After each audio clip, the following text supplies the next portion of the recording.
नमस्कार. आज आपण दिव्यांग सहाय्यक पोर्टल या पोर्टलची पूर्णपणे माहिती घेणार आहोत. याबाबत मला अशा बऱ्याच विनंती आलेल्या आहेत, की दिव्यांग सहाय्यक पोर्टल आपण तर चालू केलं आहे, परंतु ते वापरण्यासाठी नागरिकांना त्याच्याबद्दल मार्गदर्शन हवं आहे. आपल्या ज्या संस्था काम करतात, NGO किंवा आपल्या स्कूल आणि स्किल डेव्हलपमेंट सेंटर त्यांना पण त्याच्याबद्दल रजिस्ट्रेशन करणं किंवा वापर करणं याबद्दल काही अडचणी येत आहेत किंवा त्यांना परिपूर्ण माहिती नाही. त्या अनुषंगाने आज आपण दिव्यांग सहाय्यक पोर्टल हे दिव्यांग व्यक्तीसाठी, त्यांच्या पेरेंट्ससाठी, समाजासाठी आणि सर्व शासकीय कार्यालय यांच्यासाठी हे कसं उपयुक्त आहे आणि त्याचा फायदा दिव्यांग नागरिकांना कसा होणार आहे, त्यांच्या कुटुंबांना कसा होणार आहे आणि याच्या माध्यमातून आपण दिव्यांगांचं सक्षमीकरण कसं करणार आहोत, याची परिपूर्ण माहिती आज आपण जाणून घेणार आहोत.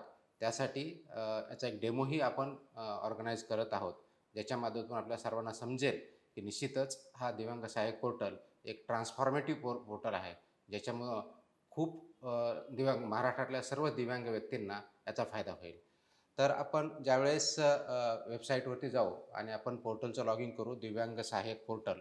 तर तुम्हाला क्लिक केल्यानंतर ही समोरची जी आत्ता पोर्टल दिसतंय ते तुम्हाला दिसेल, ज्याच्यामध्ये या पोर्टलवरती आपण जर बघित असाल तर इथं मुख्य प्रश्न दिसतंय, इथं शासकीय योजना दिसत आहेत, त्याच्याबरोबर शाळा आणि रुग्णालयाच्या बाबतीत इथे दिसेल, संपर्क साधायचा असेल त्याचे डिटेल्स आहेत आणि आपल्याला शासनाचे जे काही धोरणं आहेत, कायदे आहेत, नियम आहेत, हे जर बघायचे या ठिकाणी आपण क्लिक करू शकता. ज्यावेळेस आपण ह्या पोर्टलचा वापर करण्याचा विचार करतो, तर प्रथमतः जो दिव्यांग व्यक्ती ज्याला वापर करायचा आहे, त्याला शासनाच्या योजनाबद्दल पूर्णपणे माहिती घ्यायची आहे आणि शासनाच्या योजनेचा फायदा करून घ्यायचा आहे. त्यांनी इथं आल्यानंतर आपल्या राईट हँड साईडला आपल्या बघा लॉग इन दिलेलं आहे आणि या लॉग इनमध्ये आपण नागरिक लॉग इन म्हणून क्लिक जर केलं, तर आपल्याला आपली माहिती आपल्याला भरायची आहे. पण त्याचबरोबर लॉग इन केल्यानंतर तुम्हाला समोर जो स्क्रीन दिसेल, तो अशा पद्धतीचा असेल, की दिव्यांग सत्यापन अशी तिथं एक स्क्रीन दिसेल आणि त्याच्यामध्ये आपल्याला विचारलं झालं आहे, की तुमच्याकडे UDID कार्ड आहे का? आणि आपल्याकडे जर UDID कार्ड असेल, तर त्याच्यावरती होय, माझ्याकडे UDID कार्ड आहे, याच्यावरती क्लिक करायचं. हे क्लिक केल्यानंतर आपल्याला समोर विचारलं जातं, की आपला UDID जो क्रमांक आहे, तो इथं लिहा. तो जर आपण लिहिला, त्याच्याखाली आपली जन्मतारीख विचारली जाते, जी की UDIDवरती दिलेली आहे किंवा तुमची जन्मतारीख आहे. ती इथं पूर्ण डेट, मंथ आणि इयर ह्या फॉर्मॅट द्यायची. हे 2 गोष्टी भरल्यानंतर OTP पाठवा याच्यावरती क्लिक करायचं आणि OTP पाठवा असं क्लिक केलं, की आपल्या मोबाईलवर तो OTP येईल. हा OTP आला म्हणजेच आपलं इथं रजिस्ट्रेशन झालं, हे अपेक्षित आहे. कारण आपण ज्यावेळेस या दिव्यांग पोर्टलचा वापर करायचा आहे आणि याच्यामधून वेगवेगळ्या सेवा किंवा वेगवेगळ्या अ, योजनासाठी आपल्याला अप्लाय करायचं आहे, त्यावेळेस या पोर्टलवरती आपलं रजिस्ट्रेशन बंधनकारक आहे. त्यासाठी आवश्यक गोष्ट जी आहे, तो आपला UDID क्रमांक हा आहे, UDID कार्ड हे आहे.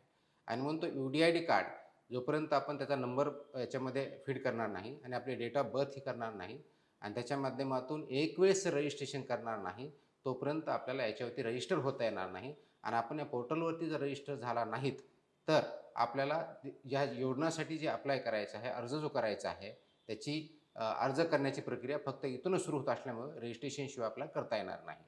आता याच्यामध्ये 2 गोष्टी महत्त्वाच्या आहेत, ज्या दिव्यांग व्यक्तींनी त्यांच्या पेरेंट्सनी, केअर गिव्हर्सनी किंवा आपल्या संस्थांनी सुद्धा काळजी घ्यायची आहे. प्रथम म्हणजे आपल्याकडे UDID कार्ड हे व्हॅलिड असलं पाहिजे, योग्य असलं पाहिजे. ते एक्सपायर झालेलं किंवा चुकीचं असता कामा नये. त्याचबरोबर टेम्पररी UDID कार्ड आहेत, त्यांना ते अलाउड नाही आहे. कारण टेम्पररी UDID कार्डवाल्यांना दिव्यांग व्यक्तींना शासकीय योजनेचे दिव्यांगत्वाचे बेनिफिट भेटत नाहीत. कारण आपला नियम असा आहे, की ज्यांच्याकडे पर्मनंट दिव्यांग कार्ड आहे आणि ज्यांची डिसेबिलिटी ही 40% पेक्षा वरती आहे, म्हणजे पर्सन्स विथ बेंचमार्क डिसेबिलिटी आहे, त्यांच्यासाठीच ह्या योजना लागू आहेत. दिव्यांगाचे लाभ त्यांना भेटतात. म्हणून अशाच व्यक्तींनी याच्यावरती जे पर्मनंट आहेत आणि ज्यांचं दिव्यांगत्वाचं प्रमाण 40% पेक्षा जास्त आहे, अशांनी इथं रजिस्टर करायचं. हे रजिस्टर केल्यानंतर आपल्यासमोर ही माहिती येईल, की ज्या पद्धतीनं इथं विचारलं जाईल, की आपल्याला पूर्ण माहिती एक वेळेस फीड करायची, की वैयक्तिक माहिती आपलं नाव काय आहे, आधार क्रमांक काय आहे, डेट ऑफ बर्थ वगैरे काय आहे. मग दुसरी कुटुंबाची माहिती विचारली जाईल, वडिलांचे नाव काय आहे, आईचं काय आहे, लग्न झालं असेल तर पती किंवा पत्नीचं नाव काय आहे, नसेल तर पालकांचं नाव काय आहे, देखरेख करणारा म्हणजे आपल्याकडं कोणी केअर गिव्हर असेल तर त्याचे नाव विचारलेलं आपण डिटेल विचारले आहे. त्याच्यानंतर डिटेल्स म्हणजे पत्त्याचा रेसिडेन्शियल ॲड्रेस जो आहे, कायमचा पत्ता आणि सध्याचा पत्ता तो आपल्याला द्यायचा आहे. सामाजिक आणि आर्थिक परिस्थिती याबद्दल विचारलं आहे. शिक्षण किती झालेलं आहे, व्यवसाय काय आहे का, वार्षिक उत्पन्न किती आहे, बँक खात्याचे डिटेल्स याचे विचारले आहेत, की ज्यावेळेस आपल्याला योजनामधून डायरेक्ट बेनिफिट आपल्या अकाउंटमध्ये येणार आहे त्यासाठी बँक डिटेल्स विचारलेले आहेत. मग त्याच्यानंतर आपल्या दिव्यांगत्वाचा तपशील विचारलेला आहे. प्रवर्ग कोणता आहे, पर्मनंट आहे का टेम्पररी आहे, विशिष्ट त्याचं जी कॅटेगरी आहे ती कोणती आहे, पर्सेंटेज किती आहे आणि UDID क्रमांक किती आहे. आणि त्याखाली आपले एक वेळेस जे काही डॉक्युमेंट आहे तिथं हे अपलोड करायचे आहेत. हे एक वेळेस झालं की आपला हा प्रोफाईल तयार होतो, तो असा असतो. ज्याला आपण तुमचं माझी माहिती या कॉलममध्ये आपण बघतो. ही माझी माहिती जी आहे, ही आपण इथे बघतो. हा तो आपल्यासमोर जो दिसत आहे, तो आपल्याच विभागामधील एक अंडर सेक्रेटरी ज्याला अवर सचिव म्हणतो, ते आहेत. ते दिव्यांग आहेत. त्यांचा आम्ही प्रोफाईल तयार करून आपल्याला दाखवलेला आहे. त्याच्यामध्ये आपल्याला तिकडे नाव दिसत असेल, नावाबद्दल त्यांचे डिटेल्स दिसत असतील आणि त्यांची पूर्ण डिटेल माहिती आहे. आता हे 21 प्रोफाईल झाल्यानंतर सर्वात महत्त्वाची ज्या पोर्टलची महत्त्वाची बाब जी आहे, इथं आपल्याला दिसेल. हे 21 पोर्टल झालं, की मग आपल्याला कोणत्या योजनेस आपण पात्र आहात, कोणत्या योजनेस आपण पात्र आहात, म्हणजे एलिजिबल फॉर विच स्कीम्स हे आपल्याला दिसतं. हे आपल्या लेफ्ट हँड साईडला जर बघितलं आपली माहिती, माझी माहिती जी आहे, ही इथं आपल्याला दिसेल. त्याच्याखाली आपण पात्र योजना याच्यावरती जर क्लिक, तर या व्यक्तीला ज्यांनी जी माहिती आपण भरलेली आहे, जे पोर्टलवरती आपण अपलोड केलेली आहे, त्या आधारे IT च्या माध्यमातून, AIच्या माध्यमातून आपली योजनाचे क्वालिफिकेशन किंवा निकष काय आहेत आणि आपली पूर्ण जी प्रोफाईल आहे याच्यातली माहिती याचा ॲनालिसिस करून आपल्यासाठी एलिजिबल असलेल्या स्कीमची लिस्ट आपल्याला समोर दिसते. आणि ही लिस्ट एक वेळ समोर दिसली, की मग त्याचे डिटेल्स आपल्याला जर बघायचे असेल, तर आपण क्लिक करू शकता, की पहा व अर्ज करा असं आपण म्हणतो. आता फॉर एक्झाम्पल आत्ताच आपण एक नवीन स्कीम चालू केली, की प्रशिक्षित दिव्यांग व्यक्तींना स्वयंरोजगारासाठी साधन सामग्री साठी आर्थिक सहाय्य आपण ते 1,000 पासून 15,000 पर्यंत वाढवलं. ती योजना आहे. आता याच्यात आपण पहा आणि अर्ज करा असं जर म्हटलं, तर याच्यावर क्लिक केल्यानंतर आपल्या योजनेविषयी पूर्णपणे माहिती इथे दिसते. पहिला माहिती अशी भेटते, की पात्रतेचे या योजनेचे निकष काय आहेत. तर उत्पन्नाची मर्यादा इथे दिलेली नाहीये, म्हणजे कितीही उत्पन्न असेल तरी चालेल. वयोमर्यादा हे 18 वर्षाच्या वरती पाहिजे.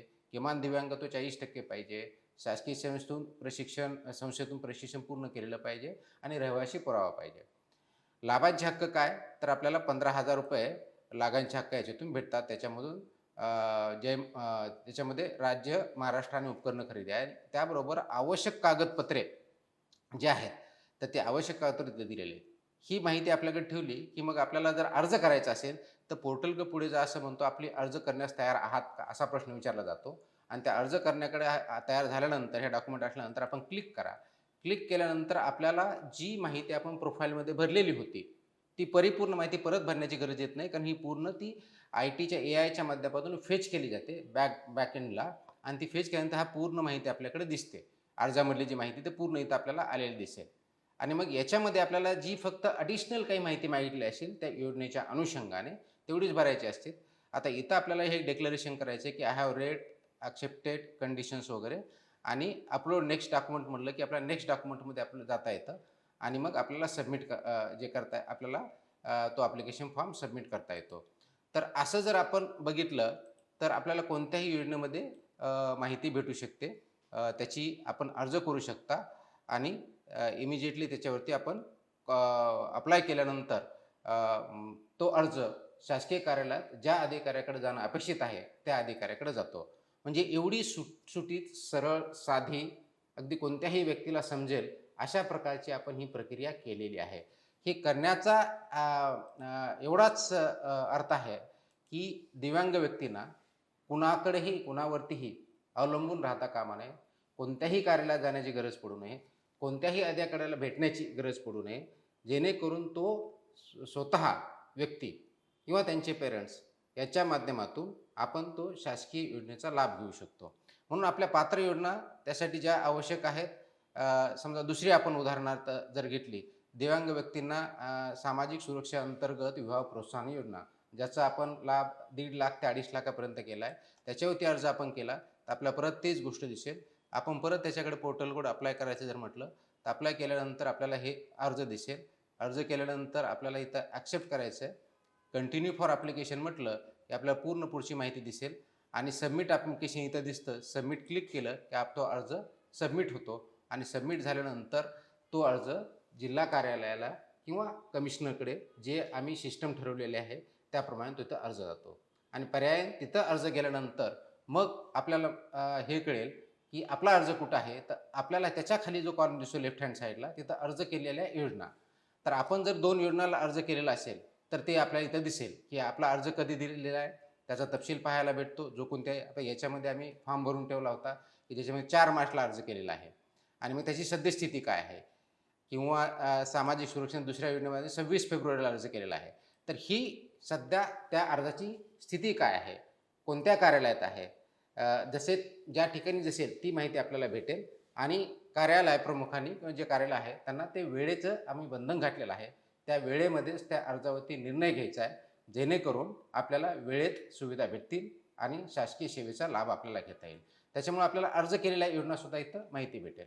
आता आपल्याला असं लक्षात आलं की नाही आपल्याला काही कंप्लेंट करायची किंवा तक्रार करायची, तर त्याच्या खाली कॉलम बघितला तक्रार निवारण पद्धती आहे आणि मग तक्रार निवारण जर आपण करायचं असेल तर आपला एक वेळेस मोबाईल हे केल्यानंतर तक्रार करू शकता. तक्रार केल्यानंतर त्याचं स्टेटस काय आहे हे कळतं. तर ही प्रणाली आपण यासाठी विकसित केलेली आहे की दिव्यांग व्यक्तींना आपल्या घरी राहून आपल्या एका मोबाईलच्या क्लिकवरती किंवा आपल्या लॅपटॉपवरती किंवा कम्प्युटरवरती ही सर्व माहिती तर भेटेलच, परंतु कोणत्याही शासकीय योजनेचा मग दिव्यांगासाठी असलेल्या त्या योजनेचा पूर्ण लाभ त्यांना घर बसल्या भेटू शकतो. त्यासाठी ही प्रणाली आपण डेव्हलप केलेली आहे. ही युनिक आहे. परत परत माहिती मागितली सुद्धा जात नाही. एक वेळेस आपल्याला माहिती भरली की तीच माहिती आम्ही सिस्टमच्याद्वारे प्रत्येक अर्जासाठी वापरतो. परंतु ही माहिती भरताना आपण अचूक माहिती भरली पाहिजे. कोणतीही चुकीची माहिती भरता कामा नये. कारण चुकीची माहिती जर भरली तर आपल्याला एलिजिबल असलेल्या स्कीम चुकीच्या निवडल्या जाऊ शकतात आणि पर्यायानं आपला अर्ज रिजेक्ट होऊ शकतो. त्याच्यामुळं आपलं दिव्यांगत्वाचे प्रकार असतील, दिव्यांग असेल, पर्सेंटेज ऑफ दिव्यांग असेल किंवा आपलं इन्कम असेल किंवा आपलं बँक अकाउंट असेल, कोणतीही माहिती चुकीची देता कामा नये. जेणेकरून आपल्याला त्या लाभापर्यंत पासून वंचित राहता येणार नाही. आपण वंचित राहू शकणार नाही. योग्य माहिती दिली तर आपल्याला निश्चितच त्याचा लाभ भेटेल. आता हे आपण जर बघितलं तर हे लक्षात येतंय की हे किती युजफुल आहे, ईझी आहे आणि हे मराठी आणि इंग्लिश दोन्ही भाषामध्ये आहे. त्याच्यामुळे आपण कोणतीही भाषा त्याच्यामध्ये यूज करू शकता. आता हेच करत असताना आणखी आपण जर बघितलं तर दिव्यांग सहाय्यक पोर्टल ज्यावेळेस आपण जसं सांगितलं मी की याच्यावरती आपण लॉग इन केल्यानंतर आपल्याला ही स्क्रीन दिसेल. तर स्टार्टिंगला आपण हे बघा की याच्यामध्ये शासकीय योजना कोणत्या आहेत. आपण अर्ज करायच्या अगोदरही आपलं प्रोफाईल नाही आहे, पण कोणत्या योजना आहेत हे जर आपण क्लिक केलं तर आपल्याला विभागनिहाय योजना देऊ शकतील. म्हणजे दिव्यांग व्यक्तीसाठी कोणत्या विभागाच्या कोणत्या योजना आहेत. त्याच्यात सर म्हटलं की आता आदिवासी विकास विभागाची तुम्हाला योजना बघायची आहे. याच्यावरती जर क्लिक केलं तर ही योजना आपल्यासाठी लागू आहे याच्यातून दिसतं. ही माहिती आम्ही दिलेली आहे. गृहनिर्माण विभागाची बघायची तर गृहनिर्माण विभागाच्या आपल्यासाठी दिव्यांग व्यक्तीसाठी कोणत्या योजना आहेत ही आपल्याला दिसेल. किंवा आपण सामाजिक न्याय विभागाची बघायचं म्हटलं तर ह्या योजना आपल्याला समोर दिसतील.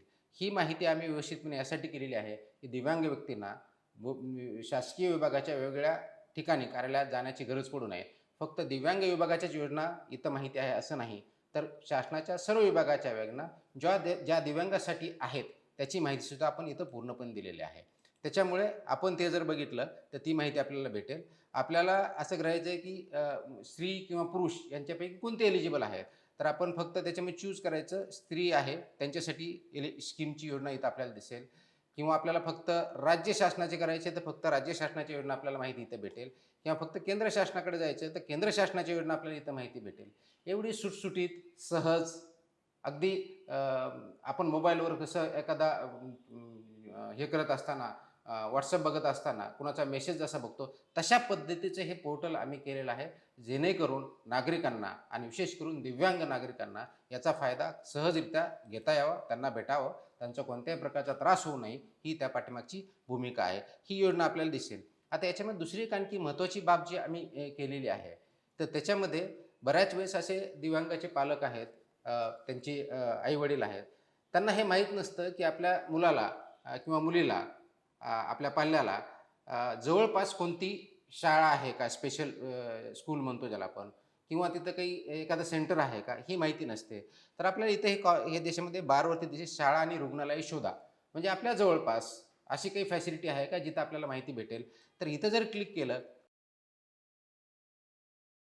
तर आपल्याला इथं विचारलं जातं, की आपल्याला काय जवळीनुसार म्हणजे नियर तुमच्या काय काय फॅसिलिटी आहे, ती बघायची, शोधायची. तुम्हाला कोणत्या जिल्ह्यातली, आता मी इथं मुंबईत आहे म्हणून मुंबई सिटीमधलं क्लिक करतो आणि मला त्याच्यामधले समजा हॉस्पिटल शोधायचे आहेत. म्हणजे जिथं सर्टिफिकेट भेटते UDIDचं अप्लाय करायचं असतं. हे मी क्लिक केलं आणि मी लागू केलं, तर मला इथं सरळ-सरळ डाव्या हाताला दिसतं जे हॉस्पिटल दिसतंय, सेठ गोवर्धन हे हॉस्पिटल दिसतंय. ही सगळी लिस्ट इथं दिसते आणि या बाजूला आपल्याला मॅप पण दिसतो.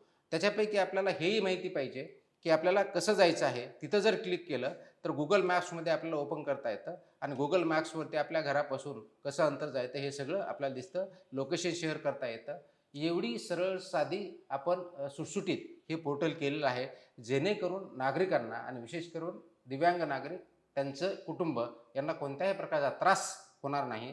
कुणाकडे माहिती मागण्याची गरज पडणार नाही आणि याच्यातही काही अडचण असेल, तर डेफिनेटली आपण आपलं कार्यालय त्यांना मदत करायला सरळ तत्पर असतं. त्याच्यामुळं इथं समजा रुग्णाची आपल्याला शाळा विचारायची, तर आपल्या शाळेची माहिती भेटेल, की जिथे काही आपल्याला जायचं आहे, आपल्या मुलाच्या विषयी विचारायचं आहे आणि याची तिथं आपण नाव दिलेलं आहे. त्यांचा तिथला नंबर जो आहे तो दिलेला आहे, प्रिन्सिपलचं नाव दिलेलं आहे किंवा तिथला हेड ऑफ द इन्स्टिट्यूट त्याचं नाव दिलेलं आहे आणि किती अंतर आहे आपण जिथं राहता किंवा जिथून जायचं आहे आपल्याला, ते सर्व दिसलं आहे. नकाशावर शोधा म्हटलं, की नकाशावर आपल्याला दिसतो. तर ही सुविधा आपण विशेष करून दिव्यांग व्यक्ती, त्यांचं कुटुंबीय यांच्यासाठी दिलेलं आहे आणि नागरिकांसाठी, की आपल्या आजूबाजूचा आपल्या संस्था कोणत्या आहेत, हे जर आपण केलं, तर निश्चितच याचा फायदा आपल्या दिव्यांग नागरिकांना होणार आहे. अशा दृष्टीनं आपण हे सुविधा उपलब्ध करून दिलेली आहे. आता हे करत असताना जसं मी फाइंड नियर बाय सांगितलं, तर त्याचबरोबर आपल्याला परत आणखी पुढची जर माहिती घ्यायची, तर हे आपल्याला दिसेल, की अ, ह्या पोर्टलवरती त्याच्यापुढे जर आपण बघितलं, तर कायदे, नियम, धोरण या बाबतीत आपल्याला बघायचं आहे. शासन परिपत्रक इथं क्लिक केल्यानंतर आपल्याला हे कायदे समोर दिसतात, नियम आपल्याला दिसतात, धोरणे दिसतात. याच्यावरती क्लिक केलं की आपल्याला डिटेल त्याची माहिती भेटेल. जेणेकरून आपल्याला कोणत्याही योजनाबद्दल माहिती पाहिजे असेल, ती सुद्धा इथं अवेलेबल आहे. अशा पद्धतीचं एक सुटसुटीत आपण हे पोर्टल केलेलं आहे. हे पोर्टल करण्यापाठीमागचा उद्देशच एवढा आहे, की आपल्याला कुणाकडेही जाण्याची गरज पडू नये.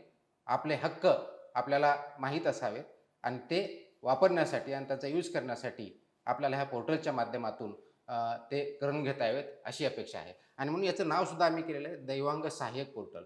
हे आपल्याला सहाय्य करण्यासाठी आहे.